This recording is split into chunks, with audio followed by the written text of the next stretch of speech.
एक सच बताऊं, तुम दिन भर पागलों की तरह काम करते हो, है ना? हाँ, मतलब सुबह से लेकर रात तक बस काम। बिल्कुल, वीकेंड पर भी लैपटॉप खुला है, लंच में भी ईमेल्स चल रहे हैं, लेकिन फिर भी रात को जब सोने जाते हो तो वो अजीब सा खालीपन क्यों महसूस होता है? ऐसा लगता है जैसे दिन भर दौड़े पर पहुंचेगा ही नहीं। एग्जैक्टली। क्या कभी गहराई से सोचा है कि तुम्हारी ये सारी एनर्जी, तुम्हारी ये जो गधों वाली मेहनत है, शायद बिल्कुल गलत दिशा में जा रही है? और यार यही आज के इस पूरे कॉर्पोरेट कल्चर की सबसे बड़ी और खामोश ट्रेजेडी है। Welcome to book d code. आज की ये जो हमारी डीप बातचीत है ना, ये सिर्फ कोई एक और बोरिंग प्रोडक्टिविटी हैक के बारे में बिल्कुल नहीं है। नहीं, आज हम उस उलझन की जड़ तक जाने वाले हैं जिसने हम सबकी पूरी की पूरी जनरेशन को जकड़ कर रखा है। बिल्कुल। हम समझेंगे कि क्यों सब कुछ एक साथ करने की हमारी जो ये चाहत है, वो असल में हमें कुछ भी ढंग का नहीं करने दे रही है। और हाँ, अगर आप ऐसी ही गहरी बातें समझना चाहते हैं जो सिर्फ सुनने में अच्छी ना लगे बल्कि आपकी सोच बदल दें, तो चैनल बुक डी कोड को सब्सक्राइब जरूर करें। तो अगर हम आज के वर्क प्लेस को देखें, खास तौर पे जो यंग प्रोफेशनल्स हैं, उनका स्ट्रेस लेवल आसमान छू रहा है। हाँ, और इसका कारण क्या है? कारण ये नहीं है कि हमारे पास अपॉर्चुनिटीज कम हैं। सच तो ये है कि अपॉर्चुनिटीज इतनी ज्यादा हैं कि हम पूरी तरह से लकवाग्रस्त हो गए हैं। पैरालाइज्ड। हमारा फोकस बिल्कुल बिखर गया है। सही बात है। मतलब अगर मैं अपनी या अपने आसपास के लोगों की बात करूं, तो सुबह आंख खुलते ही हमारा दिमाग 10 अलग-अलग दिशाओं में भागने लगता है। हाँ, वो तो है।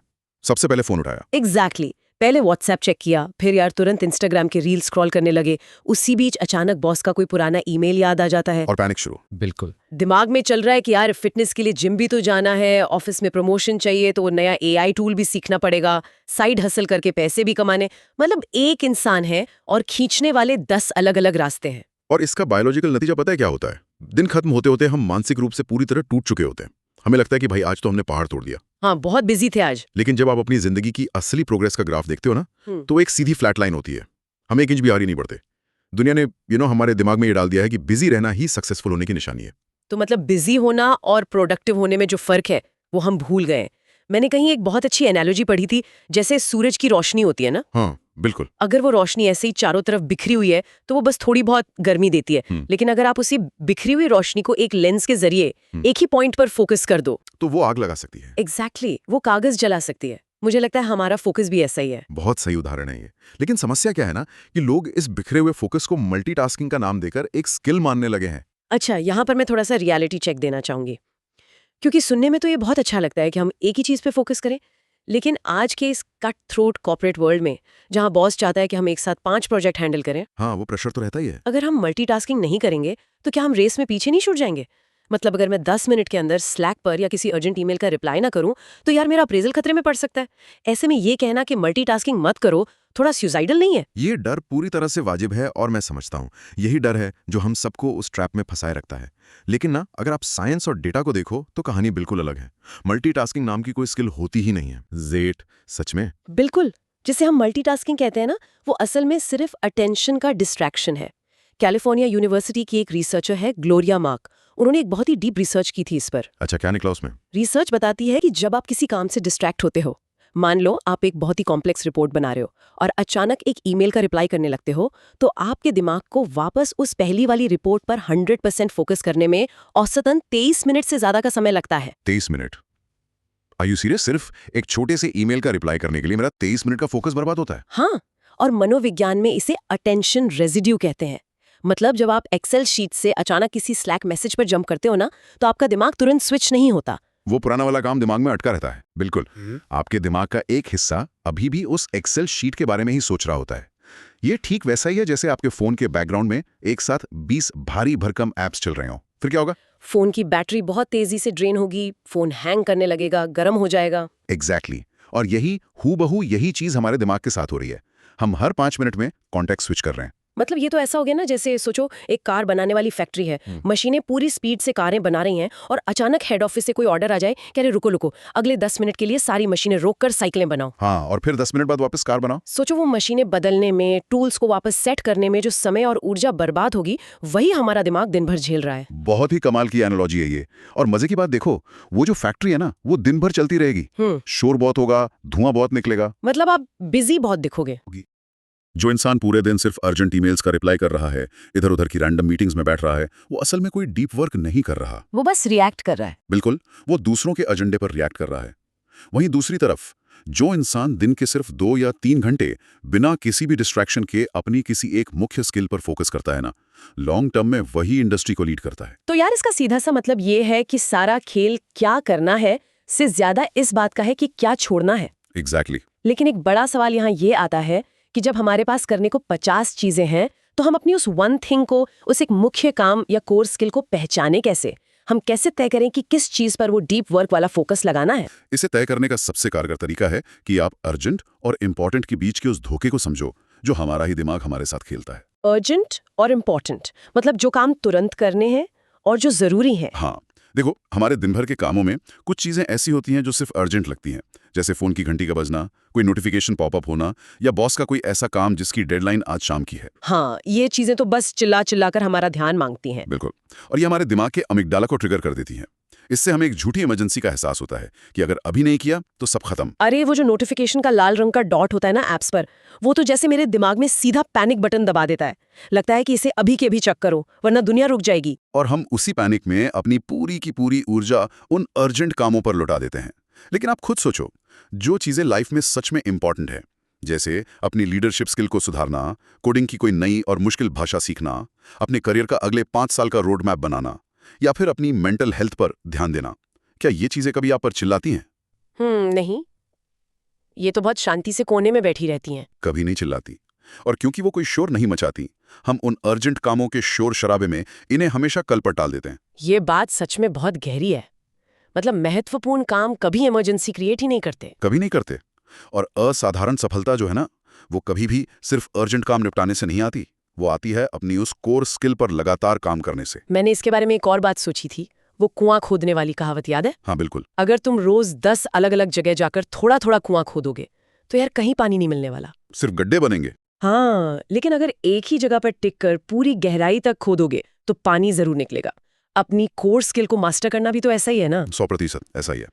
आपको ये खोजना ही होगा कि आपके प्रोफेशन में वो कौन सी एक चीज है जिसे अगर आपने मास्टर कर लिया तो बाकी सारी चीजें या तो आसान हो जाएंगी या फिर उनकी जरूरत ही नहीं बचेगी। पर यहाँ ना एक बहुत बड़ा फियर ऑफ मिसिंग आउट यानी फोमो पैदा होता है। कैसा फोमो? अगर मैं सिर्फ एक ही स्किल पे फोकस करूंगी तो क्या मुझे बाकी हर अच्छी अपॉर्चुनिटी को ना बोलना पड़ेगा? मतलब आजकल तो मल्टी पोटेंशियलाइट होने का जमाना है। लोग कहते हैं कि सब कुछ आना चाहिए। ऐसे में ना बोलना तो यार करियर में पीछे रह जाने जैसा लगता है। मैं कहूँगा ये एक बहुत बड़ा भ्रम है। ना बोलना पीछे रह जाना नहीं है, ये असल में अपनी दिशा को, अपने फोकस को सुरक्षित रखना है। अच्छा, आपको ये समझना होगा कि हर हाँ के पीछे किसी ना किसी बहुत ही महत्वपूर्ण चीज के लिए एक ना छिपा होता है। ये थोड़ा ट्रिकी है, इससे थोड़ा और एक्सप्लेन करो। मतलब जब आप किसी ऐसी रैंडम मीटिंग के लिए हाँ बोलते हो ना, जिसमें आपकी कोई खास जरूरत थी ही नहीं, तो असल में आप उस समय में होने वाले अपने उस डीप वर्क को ना बोल रहे होते हो जो शायद आपको प्रमोशन दिला सकता था। ओह, मतलब मैं अपना समय तो खर्च कर ही रही हूँ, बस ये तय करना है कि वो खर्च हो कहाँ रहा है। एग्जैक्टली। अपनी उस वन थिंग को बचाने के लिए फालतू की चीजों को ना कहना कोई एरोगेंस नहीं है, ये कोई रूखापन नहीं है, ये अपनी प्राथमिकताओं के प्रति आपकी ईमानदारी है। ये बात सच में सोचने पर मजबूर कर रही है कि हम अपना ध्यान लगा कहाँ रहे हैं, क्योंकि जहां हमारा ध्यान जाता है हमारी जिंदगी का जो पूरा ग्राफ है वो बिल्कुल उसी दिशा में मुड़ जाता है। बिल्कुल सही बात है। और अगर ये विचार अभी भी आपके अंदर थोड़ी भी हलचल मचा रहे ना, अगर आपको लग रहा है कि आपकी ऊर्जा गलत जगह खर्च हो रही है, तो चैनल बुक डिकोड को अभी सब्सक्राइब करें, क्योंकि हम ऐसे ही सच की परतों को खोलते रहेंगे। और ये जरूरी भी है, क्योंकि अटेंशन कोई छोटी मोटी चीज नहीं है, ये हमारी पूरी वास्तविकता का निर्माण करती है। बिल्कुल। अब यार यहाँ से मैं इस बातचीत को उस असल मुद्दे की तरफ ले जाना चाहती हूँ जहां हम सब, लिटरली हम सब सबसे ज्यादा स्ट्रगल करते हैं। वो क्या है? देखो, हम ये सब सुनते हैं, हम बहुत मोटिवेट भी हो जाते हैं। मैं अपनी ही बात बताती हूँ। कल मैंने फुल एनर्जी के साथ तय किया कि अगले 2 घंटे मैं सिर्फ अपनी कंपनी की एक स्ट्रैटेजी पर काम करूंगी। अच्छा, फिर क्या हुआ? मैंने फोन साइड में रख दिया, लैपटॉप खोल लिया, लेकिन यार सिर्फ 15 मिनट बाद दिमाग में एक अजीब सी खुजली हुई। मैंने सोचा लाओ बस 1 मिनट के लिए लिंक्डइन चेक कर लूं कि मेरी उस पुरानी पोस्ट पर कितने लाइक आए हैं। और वो 1 मिनट कब 1 घंटे में बदल गया पता ही नहीं चला। एग्जैक्टली, वो 1 घंटा हो गया। मैं यूट्यूब पर रैंडम वीडियोस देखने लगी। तो मेरा सवाल ये है कि ये जो लूप है, क्या ये सिर्फ मेरी विल पावर की कमी है या हमारे दिमाग के साथ कोई बायोलॉजिकल गेम खेला जा रहा है? सबसे पहले तो इसके लिए खुद को कोसना बंद कर दो। ये आपकी विल पावर की कमी बिल्कुल नहीं है। सच में? मुझे तो लगता था मैं ही फोकस नहीं कर पाती। नहीं, ये पूरी तरह से एक न्यूरोकेमिकल गेम है। सच कहूं तो आपके और हम सबके दिमाग को ना इंस्टेंट डोपामीन की लत लग चुकी है। अच्छा। हाँ, जब आपको एक बहुत मुश्किल काम करते हो, जैसे कोई स्ट्रैटेजी बनाना, तो उसमें तुरंत कोई रिजल्ट नहीं मिलता। उसमें बोरियत होती है, दिमाग को बहुत जोर लगाना पड़ता है। हाँ, वो पेनफुल लगता है। लेकिन जब आप सोशल मीडिया को रिफ्रेश करते हो तो दिमाग को तुरंत एक नया स्टिमुलस मिलता है, डोपामीन का एक छोटा सा हिट मिलता है। मतलब ये तो ऐसा हो गया ना जैसे कसिनो में वो स्लॉट मशीन खींचते हैं, पता नहीं होता क्या निकलेगा पर खींचने में मजा आता है। बिल्कुल वही मैकेनिज्म है। साइकोलॉजी में इसे वेरिएबल रिवॉर्ड सिस्टम कहते हैं। आपको नहीं पता कि अगली बार स्क्रीन रिफ्रेश करने पर कोई नया मैसेज होगा या नहीं, और यही जो अनिश्चितता है ना, ये आपके दिमाग को बार बार फोन चेक करने पर मजबूर करती है। वाओ, तो हम बेसिकली एक मशीन से लड़ रहे हैं। सोचो ना, आप अपने उस बहुत ही सीमित विल पावर से उन अरबों डॉलर की कंपनियों के एल्गोरिदम से लड़ रहे हो, जिन्हें डिजाइन इस तरह किया गया है कि वो आपका ध्यान हैक कर सकें।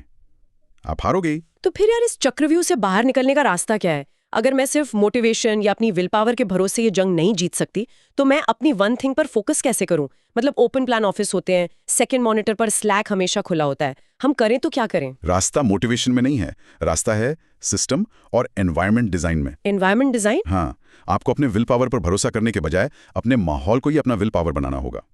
अगर आपका फोन आपके डेस्क पर रखा है और उसकी स्क्रीन बार बार लाइट अप हो रही है, तो उसे इग्नोर करने में ही आपकी आधी दिमागी ऊर्जा खत्म हो जाएगी। मतलब चॉइस ही खत्म कर दो डिस्ट्रैक्ट होने की। एग्जैक्टली। अपने माहौल को ऐसा डिजाइन करो कि फोकस करना सबसे आसान काम बन जाए और डिस्ट्रैक्ट होना सबसे मुश्किल। जैसे फोन को दूसरे कमरे में रख देना? बिल्कुल। अगर आपको 2 घंटे डीप वर्क करना है तो फोन को साइलेंट करो और किसी दूसरे कमरे की दराज में डाल दो। स्लैक और ईमेल्स को पूरी तरह से क्लोज कर दो। अपने ब्राउजर पर वेबसाइट ब्लॉक्स लगा दो। हाँ, मतलब हमें वो फ्रिक्शन पैदा करना होगा ताकि जब हमारा दिमाग बोर होकर डिस्ट्रैक्शन मांगे तो उसे वो डिस्ट्रैक्शन आसानी से मिले ही ना। सही पकड़े। ये बात सच में बहुत सेंस बनाती है। लेकिन अगर मैं एक यंग प्रोफेशनल के नज़रिए से सोचूं, जिसने अभी अभी जॉब शुरू की है या जो वर्क प्लेस में बहुत ज़्यादा स्ट्रेस में है, उसे ये सब ना बहुत भारी लग सकता है। हाँ, शुरुआत में डरावना लगता है। तो अगर कोई इंसान आज से ही अपनी इस फोकस की जर्नी को शुरू करना चाहता है, तो एक बिगिनर गाइड क्या होनी चाहिए? मतलब वो पहला छोटा कदम क्या हो? बिगिनर गाइड का सबसे पहला और सबसे जरूरी नियम पता है क्या है? सिर्फ 1% सुधार पर फोकस करना। सिर्फ 1%? हाँ, आपको पहले ही दिन 3 घंटे का डीप वर्क करने की कोई जरूरत नहीं है। सच कहूं तो आपका दिमाग इसके लिए तैयार ही नहीं है। आप 2 दिन में फ्रस्ट्रेट होकर सब छोड़ दोगे। तो फिर शुरुआत कितनी छोटी होनी चाहिए? बहुत छोटी। इतनी छोटी कि उसमें फेल होना असंभव हो जाए। मान लो आप तय करते हो कि कल सुबह ऑफिस का काम शुरू करने से पहले अपनी उस कोर स्किल पर सिर्फ 15 मिनट काम करोगे। 15 मिनट? हाँ, बिना इंटरनेट, बिना फोन के, सिर्फ 15 मिनट, कोई डिस्टर्बेंस नहीं। पर यार सिर्फ 15 मिनट, मुझे समझ नहीं आ रहा 15 मिनट से किसी का करियर कैसे बदल सकता है? ये तो बहुत ही मामूली सा लगता है। और यहीं पे हम गलती करते हैं। यही तो इस 1% रूल का मैजिक है। हमारा दिमाग ना हमेशा रिजल्ट्स पर फोकस करता है, प्रोसेस पर नहीं। ये तो है।